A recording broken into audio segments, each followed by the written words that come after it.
ఆయన సచిన పాము, చెల్లని రూపాయి, విలువ లేని క్యారెక్టరు, సమాజం చేతిలో హత్యకి గురి కాబడ్డాడు.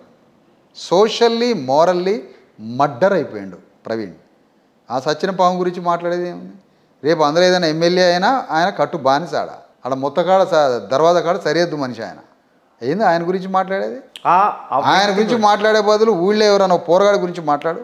అది ఇంకెక్కడిదంటాను ఆయన. అలా అంటారంటే ఆయనే ఒక ఐపీఎస్ ఆఫీసరు, డీజీపీ స్థాయిలో ఉన్నటువంటి వ్యక్తి, క్రెడిబిలిటీ ఉన్నటువంటి వ్యక్తి. మానవుడు కాదా ఏంది? ఐపీఎస్ అంటే మనిషి కాదా ఏంది? ఐపీఎస్ అంటే నాకు అర్థం కావట్లే. 100 సార్లు పాస్ వచ్చి నేను ఐపీఎస్ రాసినట్టయితే ఏంది? ఐపీఎస్ ఏంటి? దేవలోకం నుంచి ఊడిపడ్డా ఏంది? అట్లా చేయబట్టే అట్లా కొంపారిపోయింది. రేపే ప్రగతి భవన్ పోతా, ఎల్లుండే ప్రగతి భవన్ కూల్చేస్తా, ఏంది సార్ ఇవన్నీ? అందుకనే ఆ మనిషి గురించి జాలి పడదాం, నువ్వు నేను కలిసి జాలి పడదాం. పాపం ప్రవీణ్, ఆయన పేరు ఆర్ఎస్ కాదు, పాపం ప్రవీణ్.